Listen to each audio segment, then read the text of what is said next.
Mga kapatid, magpapatuloy na po tayo doon sa ating gawaing studio na tungkol doon sa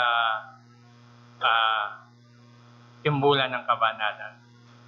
Kaya ko po ginagawa mga bagay nito pagkat meron po tayong mga kapatid na hindi naman po nakapagbubuklat ng aklat.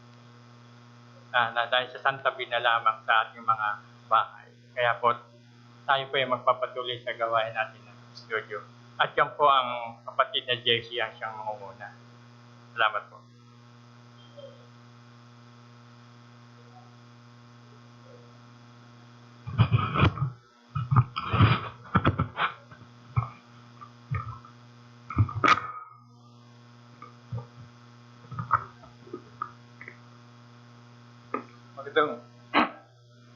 Magandang umaga po mga kapatid. So, magpapatuloy po tayo ngayon sa ating pag-aaral. Nung nakaraang buwan po ay sinimulan na po natin yung kabanata tungkol sa tao. At ang tinalakay po natin yung unang bahagi, yung tungkol po sa espiritu. So natapos po tayo doon sa tatlong kaangkinan, yung pag-iisip, damdamin, at kalooban. Meron po bang nais na balikan kayo na katanungan? Baka hindi ko nasagot yung tanong nyo noon o merong nabuo na ibang katanungan tungkol dito. So kung wala po, umpisahan ko na uling basahin yung ating textbook. Ano ang likas ng mga katangian ng Espiritu? Ito kabisado po namin nung nasa Sunday school kami. Ito po ito eh. Ang mga sumusunod, hindi nadadama, hindi nakikita, walang kulay, walang hugis, lagos-lagusan, walang kasing bilis, at walang kamatayan. So yun po yung pitong katangian. Nagnanad po si kapatid na mo. Kung naalala niya rin po yan. So bakit po walang kamatayan? Sapagkat walang sangkapin na maaaring malasog gaya ng salaman. Kung gayon, ang espiritu ay hindi kumakain, hindi nagkakasakit, hindi natutulog, hindi nahapo na gaya ng katawang laman. So, meron po kayong nais na iwanagin doon.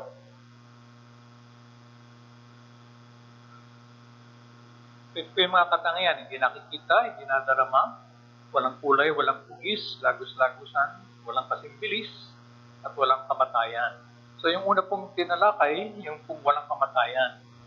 Diba sinasabi nga po natin na kapag namatay po yung tinatawag na tao, ang namamatay lang po yung katawang laman. At papatuloy po yung pag-iral ng ating espiritu. Wala pong tanong? Sige po, tuloy po muna tayo.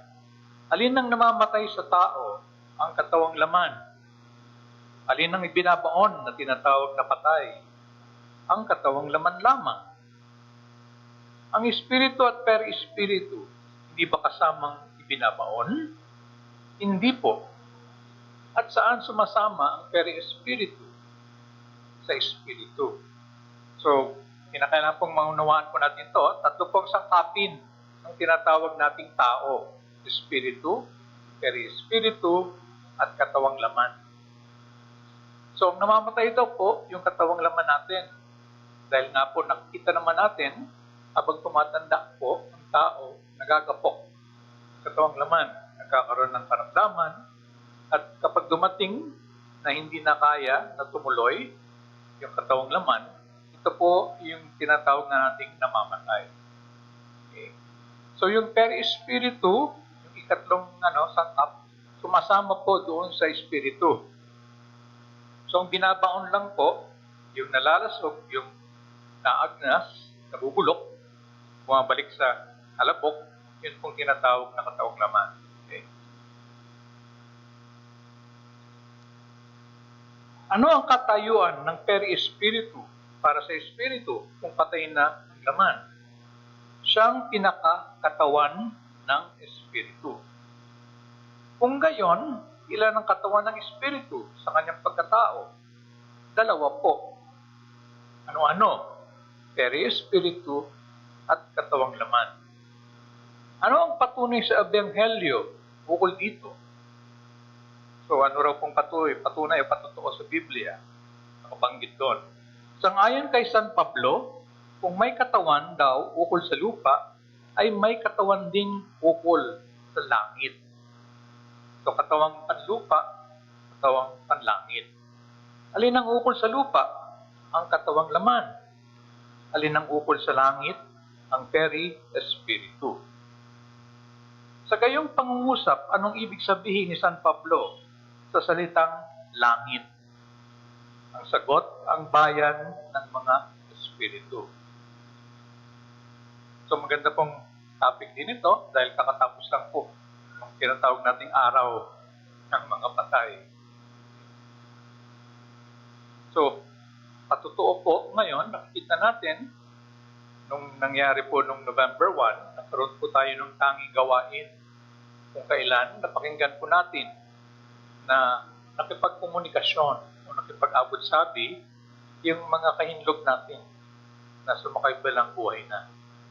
So ito po yung sinasabi nga natin, isang patotoo na kapag namatay ang katawang laman, nagpapatuloy yung paghiral ng ating mga kahinlog. At sila nga ay nandun sa tinatawag na bayan ng mga espiritu. Okay? So bayan o mundo ng mga espiritu. So magtanong, taas lang po ng kamay. Ano ang kahulugan? Ano ang tawag sa taong nakakausap sa espiritu? Ano ang katunayan na walang kamatayan ng espiritu? Na ang espiritu ay isang taong namatay na ay nakakausap. So ano ang tawag sa taong nakakausap sa espiritu? Medium. So, tulad nga po nung nabanggit po kanina, nung araw po November 1, nagpapatayo po tayo ng mga tinatawag nating medium. Ang mga medium po, yung mga kasangkapan na may kakayanan na makipag-ugnay sa mga espiritu upang sila ay makausap natin. Okay? Anong kahulugan ng medium? Ito ay buhat sa salitang Latin na katumbas sa Tagalog ng salitang tagapamagitan. Datapat sa mga espiritista ay karaniwang nakikilala sa tawag na kasangkapan o talaytayan. Sinasabi ng matatanda at gayon din ng mga bata na ilang araw pagkatapos ng kamatayan ng isang hinlog ay muli nilang nakikita o nakakausap ito. Yan ba'y totoo? Opo, subalit ang tunay na nakita nila ay ang peri-espiritu lamang na siyang ginagamit na kasangkapan ng espiritu. So kung matatandaan niyo po, kanina, isa po sa mga katangian ng espiritu, sinabi na hindi nakikita, hindi rin nadarama, dahil nga po walang kulay, walang hugis. Pero, totoo naman po daw, yun nga pong sinasabing karanasan ng mga tao na kapag kamamatay ng kanilang kahinlog, sasabihin nila, nakita ko si lolo o nagparamdam sa akin si inay. So ito po ay common. Ito po ay nagaganap hindi lamang po paminsan-minsan, kundi kadalasan. So, ano ngayon yung nakikita? Ano yung nagpapadama? Dahil sabi nga natin, katangian ng espiritu, hindi nakikita at hindi nadarama. So, ang paliwanag nga po dito, ito po yung peri-espiritu. So, tandaan po natin, di po ba sinabi kanina, katawang panlupa at katawang panlangit. Yung langit na sinasabi, hindi po yung nandun sa taas, sa malayo, kundi bayan ng mga espiritu o nandun sa mundo ng mga espiritu. Nang paliwanag nga po ng espiritismo dyan, ay nandito din sa ating kapaligiran. Kaya nga po, sinasabi natin, marami na mga espiritong gala. Yung espiritong gala, ito po yung mga espiritu na disinkarnado. Na sila ngayon ay nakikipag-ugnayan sa atin, nagpapakita, nagpaparamdam sa pamamagitan ng katawang panlangit. Na ito nga po yung tinatawag nating peri-espiritu. So, liwanagin po natin hindi po talaga nakikita, hindi nadarama ang espiritu. Subalit, sa pamamagitan ng peri-espiritu, nagagawa ng espiritu na siya ay magpakita, siya ay magparamdam, siya ay makipag-usap. Naunawaan po ninyo? Sige po. Taas lang po ng kamay, kung may tanong kayo. Bakit hindi ang lahat ng magkakasambahay ay nakikita o nakakausap ng espiritu? Sasabihin mo, buti pa sa'yo, nagpakita si nanay. Ako, wala eh. Hindi yata ako binisita eh. Diba? So bakit daw po ganoon? Ang sagot, pagkat ang iba ay walang biyaya ng mediumnidad. Ang mga espiritu ba, ang mga taong nabuhay sa ibabaw ng lupa, ay yan din ang tinatawag ng mga kaluluwa sa likod ng bibingan? So pareho daw po ba yung espiritu at kaluluwa? Tanong? Sige. Go ahead, Manjan. Itatanong lang kung kasi kung marami ka ng kabuhayan, ibig ba marami ka na rin perispiritu. Marami na rin perispiritu. Bukas naman, ilapit mo lang sa bibig mo. Kung ang tao ay marami ng kabuhayan, Nagre-reincarnasyon. reinkarnasyon, ang ibig sabihin ba, marami na rin siyang perispiritu na ginamit. Okay. So maganda po yung tanong. Kapag nagre-reincarna ba ang espiritu, para din ba yung nangyayari sa katawang laman? Hindi po ba kasi pag namatay na, yung tao, naiiwan yung katawang laman. Ibinabaon, nabubulok. So, parang tanong po ni kapatid na Monjet, ganoon din ba yung nangyayari sa peri-espiritu? Na kapag nagre-reincarna, ay mayroon kang bago na peri-espiritu?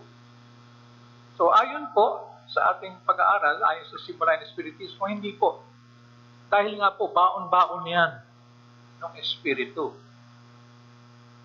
Kasi, ewan ko po nandito, mamaya, pag-usapan niya siguro natin yan. So, tulad po ng katawang laman, yung pong peri-espiritu, dito rin po kumukuha ng sangkapin sa daigdig kung nasaan tayo. Yun na lang nga po, iba yung komposisyon. Hindi po kasing gaspang, hindi kasing bigat itong katawang laman natin. Yung peri-espiritu po, mas manipis, mas pino. Na kapag namatay yung katawang laman, babalik nga po sa bayan ng mga espiritu. Po ba yung ating mga espiritu? Yun po yung peri-espiritu dala-dala nila. So, habang sila espiritong dala, ito nga po yung ginagamit para maka-akto dito sa ating daigdig. Yun nga, magpapakita, magpaparamdam, makikipagkomunikasyon sa mga medium. Yung peri-espiritu ang ginagamit. Ngayon, kung ipapanganak na muli, yung peri-espiritu, yun pa rin yung gamit. Na kapag dumating na yung oras ng conception na tinatawag, kapag yung similya ng lalaki ay natagpo na yung egg, di po ba? Yung nga po sinasabi natin, nagsisimula na pong magbigkis ulit yung peri-espiritu doon sa bagong katawang laman na nabubuo. So pareho pa rin po yung peri-espiritu. Ang bago lamang ay yung katawang laman. Pero yung peri-espiritu, dala-dala lang po yun. So, nagkakaroon ang perispiritu, ang nagkakaroon ng transfiguration. Kada nagkakaroon ng panibagong buhay. Dahil iba-iba na mukha. Yes, ganoon nga. So hindi po ba ang sinasabi natin, kapag namamatay yung tao, yun yung panahon na kumbaga napuputol na yung ugnayan ng espiritu doon sa katawang laman. So tandaan po natin, ang peri-espiritu kasi yung nag-uugnay sa espiritu at sa katawang laman. So tawag po sa ibang mga filosofiya yan parang golden o silver thread. na tinatawag. So kapag ang katawang laman po ay nagapok na, nabulok, kumbaga nagkasakit na, hindi na kaya magpatuloy, napuputol na po yung ugnayan. So yung peri-espiritu po ngayon, sumasama na sa espiritu. Ngayon, kapag dumating na yung panahon na kinakailangan na muli na ipanganak yung espiritu, yun nga pong nangyayari ngayon. So kapag nabuo na po yung fetus na tinatawag, nagsisimula na po uli na ibigis nung peri-espiritu doon sa bagong katawang laman, yung espiritu.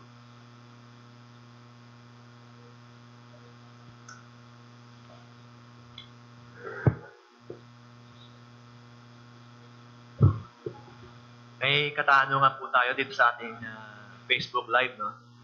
Mula sa kapatid na Zoraida de los Reyes. May pag-iisip ba ang Espiritu?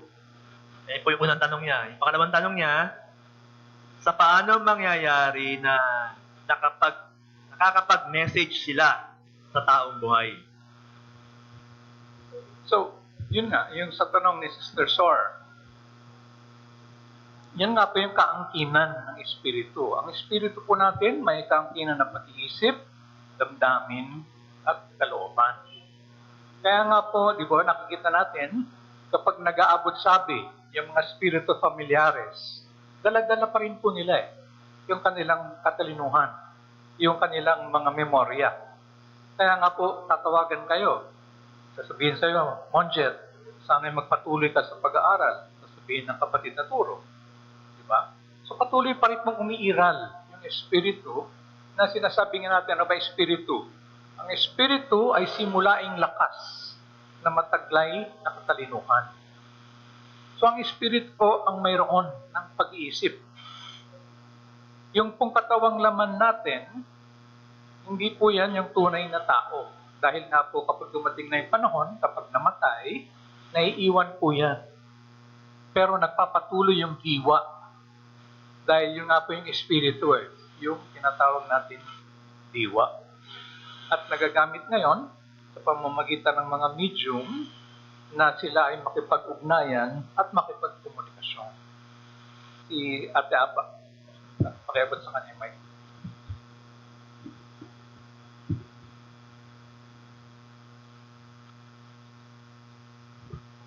Magandang umaga po sa ating lahat. Morning. Sa akin, mababalikan ko lang yung tungkol doon sa peri-espiritu. Kasi kanina, sinasabi natin, kapag ang tao ay namatay, napuputol yung ugnayan ng espiritu sa katawan laman, yung peri-espiritu. Ngayon, kung naputol na ang nag-uugnay sa katawan laman at saan napupunta itong peri-espiritu? Meron bang bayan ng mga espiritu o peri-espiritu? Or kanina kasi nabanggit na ito, ang peri-espiritu, once na umiwalay sa katawan laman, sumasama sa espiritu. Yun ang gusto kong maliwanagan. Nasaan yung saan napupunta yung peri-espiritu? Sumasama ba sa espiritu? O meron silang bayan o isang lugar na nananatili doon yung espiritu ay yung peri-espiritu. At yung espiritu, meron din siyang kinilalagyan. Okay. So, yun nga po, no? So, sinabi nga natin kasi yung tao nabubuo ng tatlo. Peri-espiritu, katawang laman. Pag namatay na yung katawang laman, may iwan yan. Mapubulok, babaw na Pero yung espiritu, lagi po yan kasama ng espiritu. So siya po ngayon yung ginagamit ng parang katawan, panlangit. So kahit saan po pumunta yung espiritu, babalik-balik siya dito, may panganak, or dumating yung panahon, nalilipat na ng ibang daigdig, dala-dala po yan. Dahil ang paliwanag nga po dun sa mas malalim na pag-aaral, dito po sa peri-espiritu, nasusulat, natatatak lahat ng ating mga karanasan, lahat ng ating mga naramdaman, mga experience.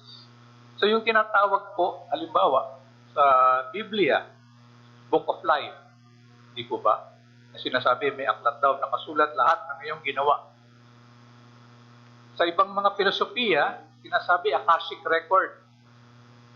Lahat ng nagaganap ay nakatala. So, ang paliwanag po ng Espiritismo, doon po sa peri-espiritu natin natatala lahat ng ating mga karanasan, lahat ng ating mga ginawa. So, unawa po ninyo, ulitin ko kahit po sa Biblia, sinabi na kapag umarap na raw tayo doon, bubuksan yung Book of Life. Baka natin ano ba yung pinagagagawa ni Emmy habang siya'y nabuhay dito. Diba? Ganon din naman po sa ibang filosofiya, may Akashic record kung tawagin na lahat ng mga ginawa natin nakatala. So, ayon po sa Spiritismo, sa katuruan ng Spiritismo, ito pong tala na ito ay nandoon sa peri-espiritu natin. Kaya nga po itong peri-espiritu, sa atin po talaga ito. Unique sa atin. Gamit po talaga ng espiritu, katawang panlangit kung tawagin. So, hindi po ito parang damit na sinuot mo ngayon. So, Monjet, ikaw naman ang umiram nitong peri-espiritu nito dahil magre-reincarna ka na. So, hindi po ganon. Hindi po talagang unique sa atin at ito po ay talagang kaugnay natin, dala-dala natin. Kung nasa likod man tayo ng libingan o tayo ay mag-reincarna, yan po ay parang kasangkapan po natin, katawang panlangit kung tawagin. Okay?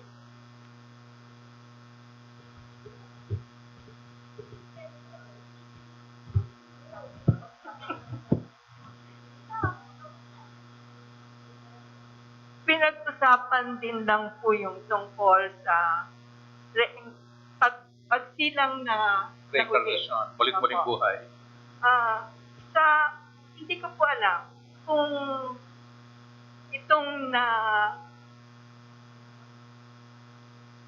nasa isip ko ay tama nga ho dahil once na namatay na ang tao, yun naman sasama na sa kapwa laman Apo.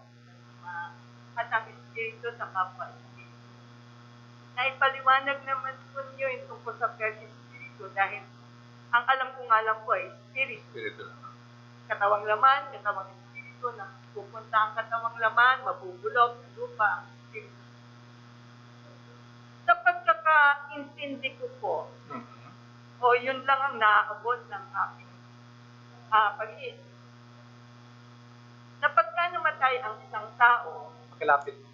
pagka namatay ang isang tao Apo. at umakyat na ang espiritu sumama na sa bayan ng mga espiritu, ang pagkakaintindi ko po, dahil wala naman sinasabing purgatorio at impyerno, wala naman po akong nalalaman na tungkol sa ganon, kung hindi langit lang din ang kapamaroonan, na doon sa lugar na yon ay may kanya-kanyang baitang na doon sinasala ang mga ang mga espiritu na lahat ng mga nagawa niya sa mundong ibabaw ay pagbabayaran niya lahat yun na doon nga nararamdaman yung Sisi. mga hirap Pagdurusa. sa pagdurusa ng isang espiritu na sa totoo lang naman wala nga hong pakiramdam ang espiritu, di ba? Hindi na hong mararamdaman yon. Yun lamang ang naging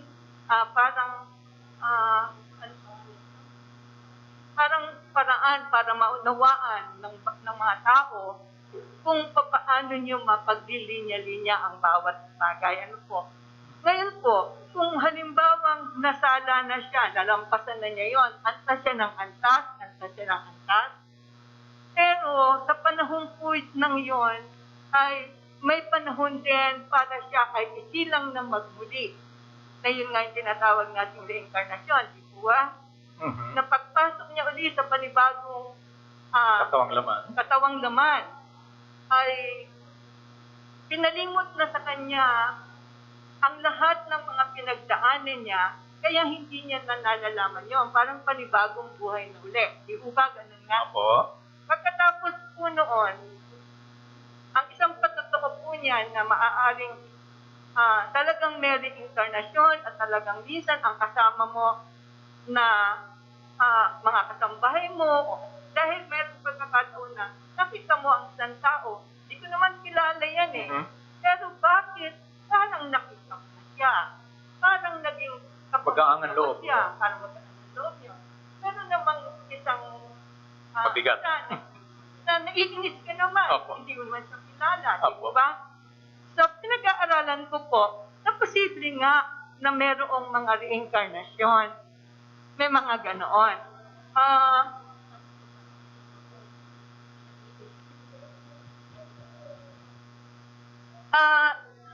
Kaya po sa kabuuan ng napag-aralan ko, matagal na po yun, Sige po. wala pong continuation na ang mga, naging interesado lang po ako sa mga usapan Opo. na hanggang sa masala ang isang espiritu maging dito sa lupa o doon sa kaitasan, maaaring dumating yung panahon kung tapos na siya at doon na po siya magpipirme sa langit. At yun naman pong kailangang ipagpatuloy pa niya dahil meron pa siyang hindi natatapusan, ay ipapanganak siyang muli na may dumarating nga sa pagkakataon na pagka isinilang ang isang bata, minsan doon pa lamang na patay na ang bata. So yun ang pagtatapos na niya, nakapagbayad na sa lahat. Pero naman pong iba na maaaring nandito pa lamang sa lupa, lahat na ng mga sakit, mga tiisin, mga ganong napakabait naman niya, pero dinadaanan niya ang ganong mga bagay. Dahil dito pa lang po sa lupa, maaaring naging kahilingan niya na wag na siyang ibalik uli. Parang nakapagtapos na po siya sa kanyang tungkulin o misyon. Kaya doon na lang po siya maglilingkod sa kaitaasan. Ewan ko po, tama po ba yung aking pagkaka... Opo, Kung may more or kulang less pa po. po, maaring part lang. More or less po, nakatugma At naman. may mga panapanahon po. Nakaturoan ng spiritismo. Maraming salamat po. Ano po pangalan nila? Ano po pangalan nila? Teramos. Okay.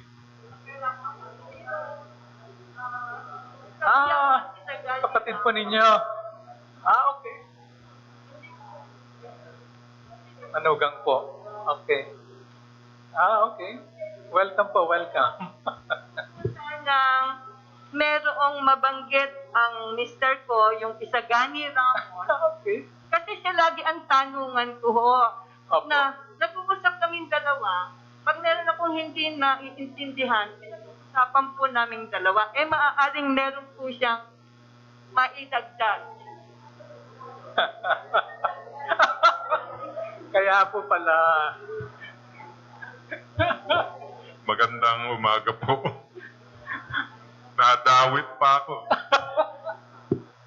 Yung tungkol dyan sa Peri Spirito, saka sa Spirito, talaga napakalalim niya. Marami magtataka.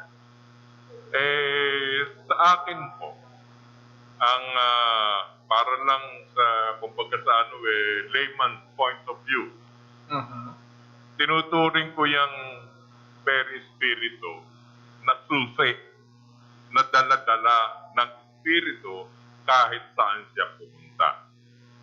Ang isang magandang halimbawa sa isang Espiritu familiar na mag-aabot sabi, paano niya magagawa na pumasok sa isang talaytayan?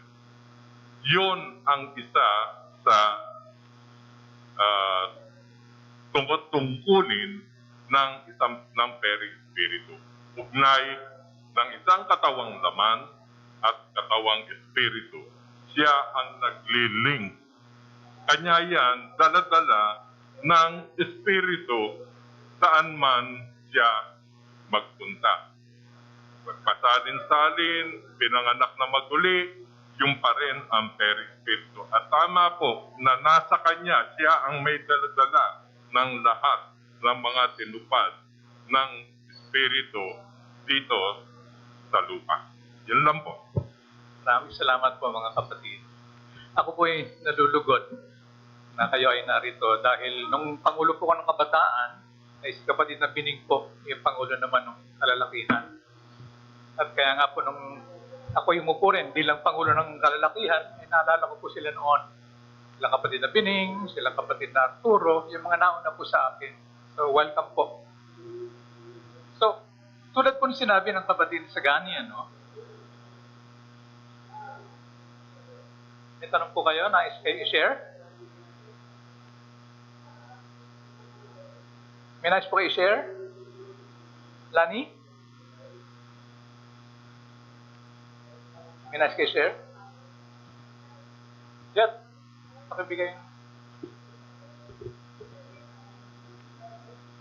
So, habang naglalakad po, tulad po ng sabi ng kapatid na Gani, actually po, yung peri espiritu nga po ginagamit sa komunikasyon. Dahil nga po, doon dumaraan yung komunikasyon sa pamamagitan ng peri espiritu. Yung peri espiritu ng espiritong komunikante, yun po yung umuugnay doon sa peri espiritu ng medium.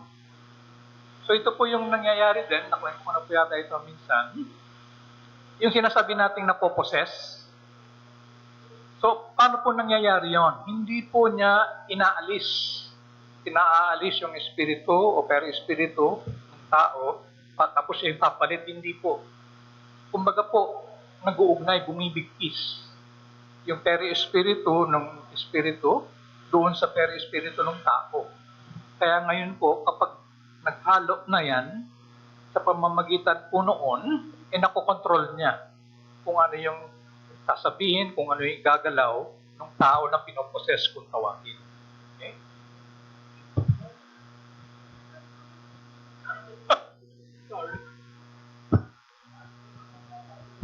Sorry, sir. So, talipat siya. So, naunawaan niyo po? Kasi alam natin, sige, nakikipag-abot sabi. Pero paano yung mekanismo? Paano ngayon nagko-communicate? Ito nga po yung sinasabi sa pamamagitan ng peri-espiritu. At ito po ay kinakailangan na mahalagang maunawaan. Dahil po yung sinasabi natin na ako ay, kumbaga merong espiritong hinihibo ako. Tandaan po natin, hindi po pwede maghalo ang tubig at langis. Kapag kayo po ay nandun sa kaguluhan, sa kadiliman, o mabababang alitigtigin ang inyong nararamdaman, ibig sabihin po nun, kapareho po ninyo yung level o antas ng mababang espiritu. Kaya ngayon, naghahalo, madaling maghalo, madali niya ngayon kayong mabigkis dahil pareho po ang antas ng inyong espiritu, pareho ang komposisyon ng inyong peri-espiritu. Kaya mas madali po kayo ngayon mahilahisan. Kaya rin po mahalaga sa mga medium natin, maintindihan yon. Dahil kung ang nais po natin, mga mas mataas na espiritu ang makaugnay, kinakailangan iangat din nila yung kanilang kamalayan, yung kanilang pagkatao. At ganun din po, ang mahalaga po sa atin yan, natandaan yan, sa pang-araw-araw na buhay, kinakailangan pong iwinawaksin natin lagi yung mga mabababang alitigtigin. Dahil kung meron po tayong dalang puot, meron po tayong dalang lungkot, mas madali po natin ngayong mahalina yung mga mabababang espiritong gumagala sa ating kapaligiran, mas madali po nila tayo ngayong mahilahisan. Mas madali po silang bumigkis sa atin dahil magkapareho po yung level, magkapareho yung komposisyon ng ating peri-espiritu. So kaya nga po lagi sinasabi sa atin dito, iangat ninyo ang inyong kamalayan. Tanggalin, iwaksi ang lahat ng mga mabababang lilitigtigin. Dahil yan ang kaparaanan upang kayo ay mahilahisan ng mga mabababang espiritu. So tayo po ang may responsibilidad. Hindi po natin pwedeng sisihin, sabihin natin, itong manghihibo, ininfluensya ako eh. Hindi po. Tayo ang umaakit. Nadarama nila kung ano ang ating nararamdaman. Nasasagap nila kung ano ang ating isip. So tayo ang umahalina sa kanila. Kung kaya nga po kanina, natutuwa ako bago tayo magsimula, tahimik ang sentro.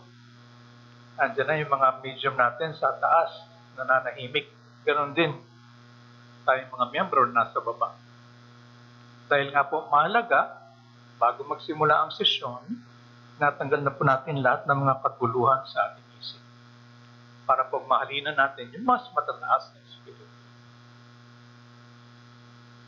May tanong ka po? Yan sa likod. Sir.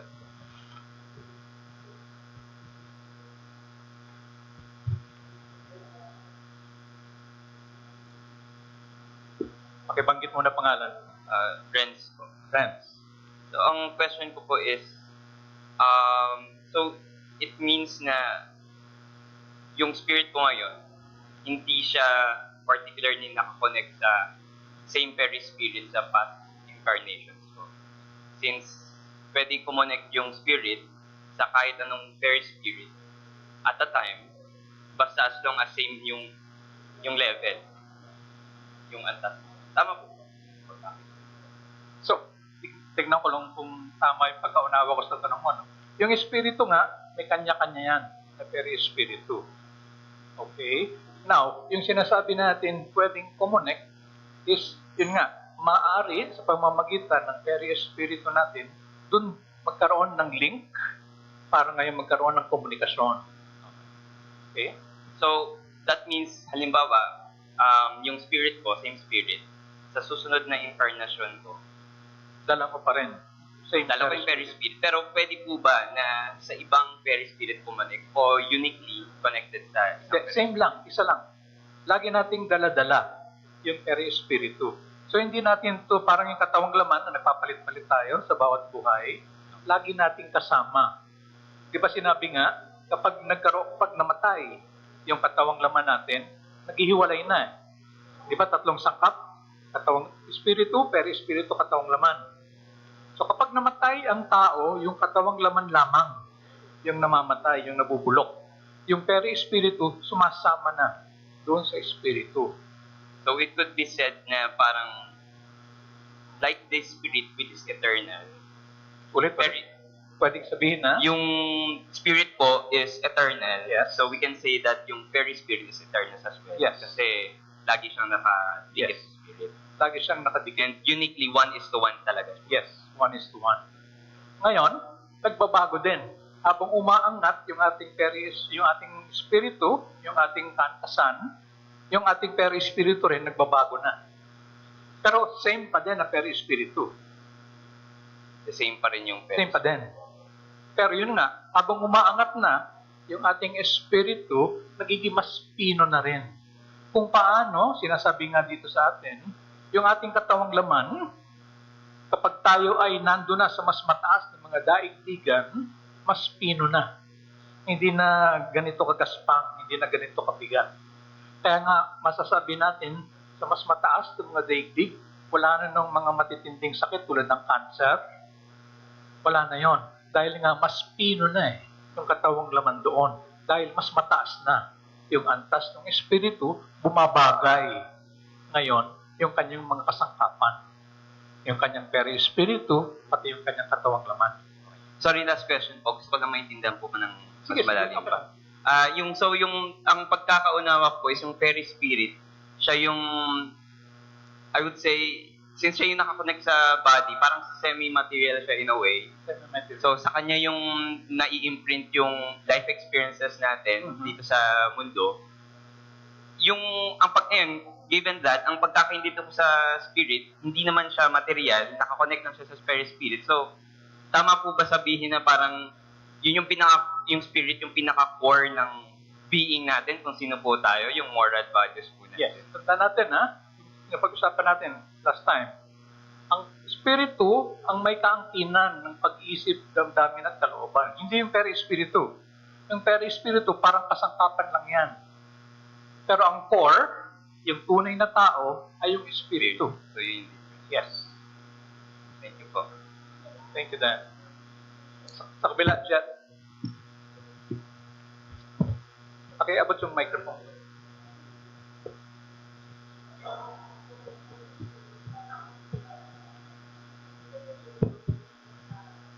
sabi mo kasi, di ba, parang kasangkapan lang yung perispiritu.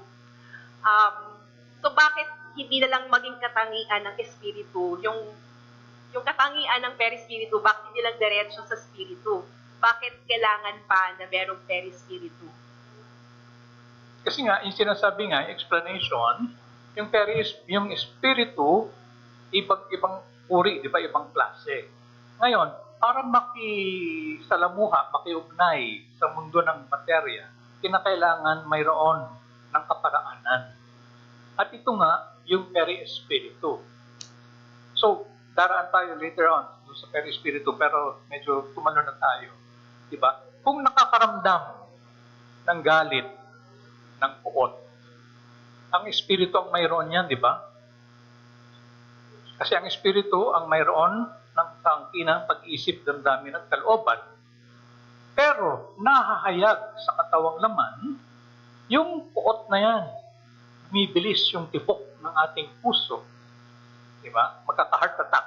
Lagi sa sine, ganyan, di ba? Nagalit yung tatay sa anak. Nagkaroon siya ngayon ng heart attack.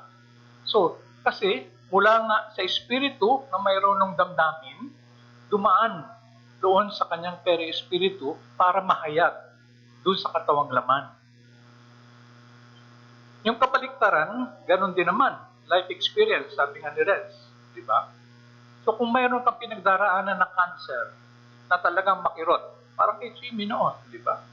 Magdampian ka lang ng damit, yung masakit. Yung kirot na yan, nai-imprint doon sa espiritu. Kaya nga tumatatak din sa kanya yung paghihirap na nararamdaman ng katawang laman. Na ito ngayon magbubunsod nga sa kanya para magbago. Diba? Dahil sinasabi natin, kaya mayroon ng dalaw at Yun eh. Pero kung ikaw mababa pa, hindi mo pa kaya na pumunta agad-agad sa parang iba-bypass mo, pero pag ikaw mataas, pwede kang maging omnipresent kahit saan magagawa mo. So, ang magagawa natin sa kasalukuyan, dalisayin po natin ang ating vibration. Para na sa ganon, magkaroon din naman tayo ng magandang aura, tinatawag natin in layman's term. Yung aura po yun po yung magnetismo, yun po yung eventually hinuhubog ng peri-espiritu o ng espiritu. Yun lamang po. Thank you very much, Sister Sweet. So, yun po, no? Susugan ko lang, yun nga po yung mahalaga, yung atin pong kantasan. Dahil nga po, yung kantasan ng ating espiritu, ito po ngayon yung nagiging determinant o nagtatalaga kung gaano kalakas ngayon yung ating enerhiya, kung ano yung uri ng ating vibrasyon o magnetismo. Na ito ngayon nga, kasi yung magiging kaparaanan upang makabuo tayo ng ating mga kasangkapan. Na ito din yung magtatalaga kung saan tayo, mga daigdig, pwedeng pumunta. Dahil nga kung mababa pa ang ating vibrasyon, hindi tayo maaring pumunta sa daigdig na mas mataas na ng vibrasyon. Hindi po tulad nga ng sabi ni Sister Sweet, kung mataas na yung ating kantasan, pwede po tayong bumaba sa mas mababang daigdigan. Pero hindi pwede yung kabaliktaran. Kaya nga pong halimbawa doon si Maestro Jesus, maaari siyang bumalik pa dito. Dahil nga po, mayroon na siyang sapat na kaantasan. Subalit, yung kinalalagyan ng mga mas matataas na espiritu, hindi tayo basta-basta pwedeng pumunta doon. Kinakailangan itaas din natin yung ating espiritu, yung kamalayan, yung ating kalagayan, upang tumugma yung vibrasyon o yung frequency. Makabagay tayo, makasabay tayo doon sa mas mataas na daigdigan. Na, again, kasama din nga po yun, ano? Dahil nakatatak nga po doon sa peri-espiritu natin, lahat ng ating mga karanasan. Na, yung mga kailangan po natin ngayon na punuan, yung kailangan nating ituwid, yan ngayon po yung nagiging impluensya kung bakit tayo napupunta sa mga katawang laman na mayroong mga genetic differences genetic defects. Meron pong mga pamilya, di po ba, na hereditary yung cancer. Meron po ako naging kaklase niyan sa high school. Lahat po ng kalalakihan sa kanila, mayroon po nung intestinal cancer na yun ding naging kaparaanan para siya ay mamatay ng maaga. Meron po mga pamilya, hereditary ang diabetes, at iba-iba pang mga kahinaan ng laman. So, yun po yung kadahilanan. Sasabihin mo, malas ka. Napunta ka sa pamilya na may history ng cancer. Wala pong pagkakataon, wala pong malas. Nandoon po tayo kung saan dapat tayo naroroon. At yun nga pong ating peri-espiritu, tulad pong sinabi kanina, di ba? Yan po kasi yung ginagamit eh. Saan po nga yung katawang laman? Uugnay. Paano lalabas? Di po ba meron tayong nakikita din? Mga kwento na yan eh. Di ba bakit may balat dito? Eh kasi nung nakaraang buhay, binaril siya dyan. So kaya mayroon siyang balat dyan. Lumalabas pa din yung naging karanasan niya nung nakaraan. Dahil nga po dala-dala ng peri-espiritu. Kaya nung bumibigkis na muli yung espiritu, doon sa bagong katawang laman, sa pamamagitan ng peri-espiritu, lumalabas yung mga balat na yon o yung mga karamdaman ng laman na tinatawag natin hereditary kuno. Yes. May sasabihin daw si Dudes. Mag-share lang. Yes, go ahead. Kasi nung kamamatay lang ng mga mahal namin sa buhay, katulad ni Daddy Eddie, the girlie, mami at daddy ko rin, nagparamdam sila na si Daddy Eddie, meron kaming sirang doorbell. Hindi na gumagana, pero nung kamamatay na after 2 or 3 days, gumana. At walang pumipindot ng doorbell. Si Mami Girlie naman, nung kamamatay lang, nagkaroon ng mga bubuyog doon sa malapit doon sa kwarto nila. After 3 days na wala yung beehive. Ang mother ko naman, nung kamamatay lang, yung electric toothbrush na walang pumipindot, biglang gumana habang nandun ako sa kwarto. Ang daddy ko naman, nagparamdam at minamoy ako na kandila sa kwarto. So, ang nagpapagana sa maganong fenomeno ay peri-espiritu, tama ka. Yes, peri-espiritu. Pag tayo naman nananalangin, at bawa may problema tayo, kuminsan tinatawagan natin yung mga mahal natin sa buhay. Kuminsan, sumasagot sila. Pero espiritu rin ba ang kinokonek nila para masagot nila yung mga boses na narinig natin sa ating mind? Yes. Yes. Salamat po. Kasi, di po, sabi nga natin, semi-material yung peri-espiritu. Kaya nga yung mga nagpaparamdam, kung tawagin natin, mga poltergeist, tawag nila sa English. Di ba? May tutunugan na doorbell o may mga katok. Di ba nung panahon ni Kardec, nagparamdam yung mga espiritu sa pamamagitan ng katok o umaangat yung mesa o silya. Yun po, ginagamit ng espiritu yung kanilang peri-espiritu para maka-akto dito sa mundo ng materya. Kaya po gumagalaw ang ating katawang laman dahil yung peri-espiritu ang link, ang ginagamit ng espiritu natin para tayo ay pagalawin. So ganun din nga po yung kwento ko kanina sa mga mediums, di po ba? Yung mga full trance, minsan yung nagsasalita, dahil nga po nakaugnay yung peri-espiritu. Kaya nga parang sasabihin nila, possessed na. Gumagawa siya ng mga bagay o nagsasalita nang hindi naman alam nung medium. Ito mo nga kasi ay kumbaga naghalo yung peri-espiritu na yun nga yung espiritu nang nag-aabot sabi, siya na ngayon yung nagpapabukas ng bibig ng boses. So, again, peri-espiritu, essential po yan para nga makaugnay, makagalaw dito sa mundo ng materya ang mga espiritu.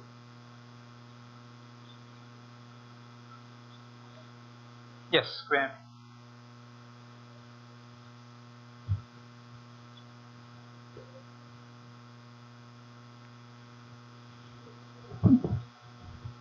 sa kalakaran ng buhay natin di sa kapatagan ng lupa. Ang wika ay, ang lahat ay nauunlad, hindi ba?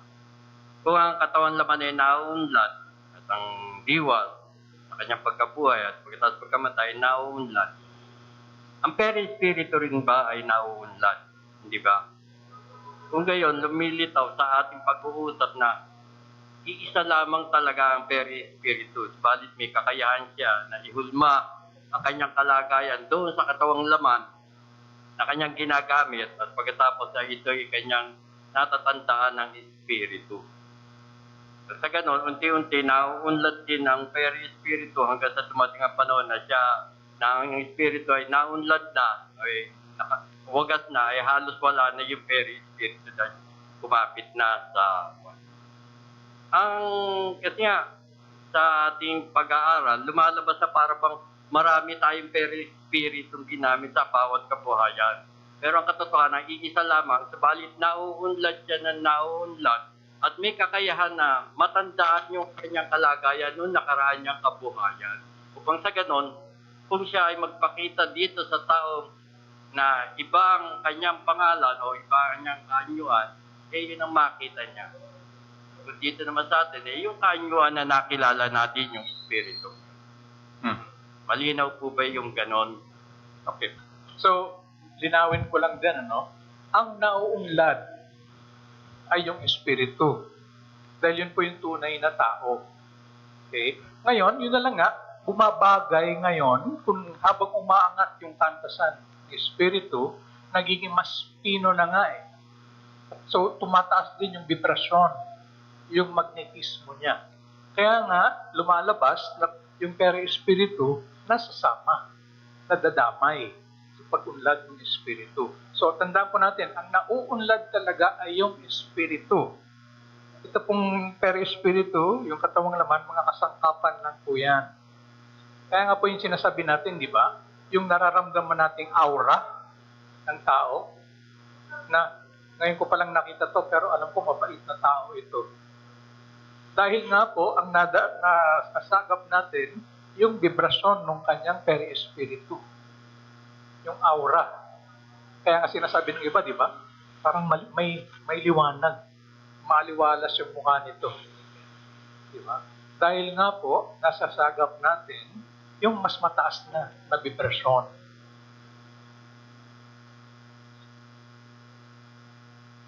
Yes. Monjet, pakiabot yung mic. Monjet, kay Ate Apa. Kay Ate Apa, microphone.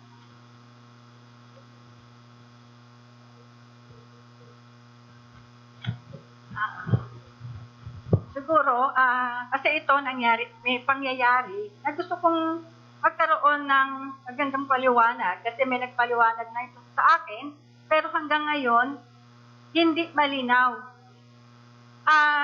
Like, noong ang aking ama na namayapa na, at noong huling doon sa amin, doon sa lunduyan sa amin, doon sa Sinag ng Liwanag sa Nueva Ecija, nag-communication din siya.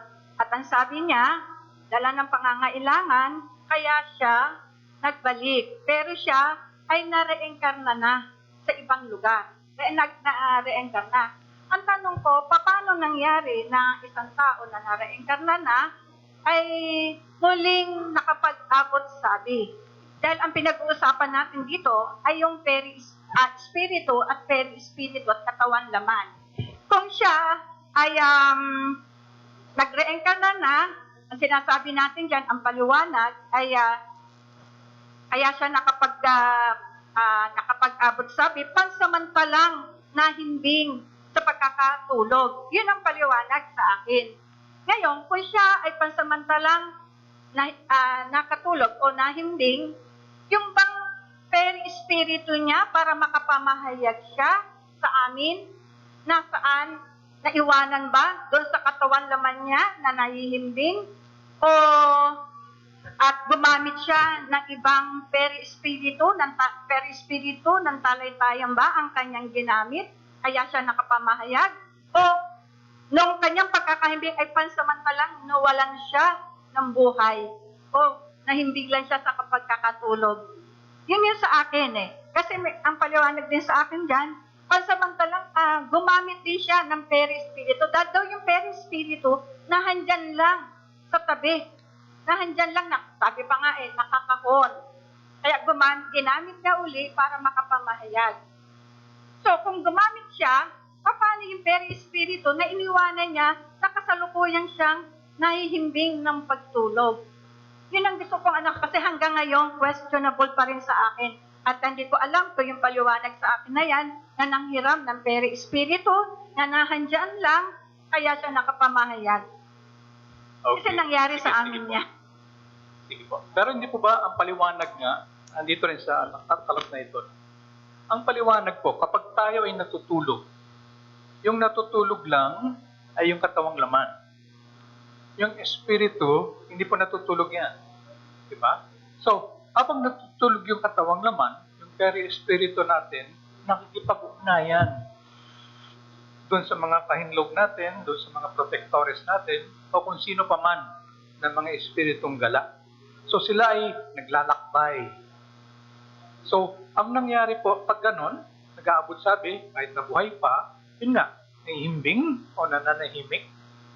At ngayon, yung peri-espiritu ang ginamit para nga makipag-ugnay. Yung peri-espiritu kasi very elastic yan.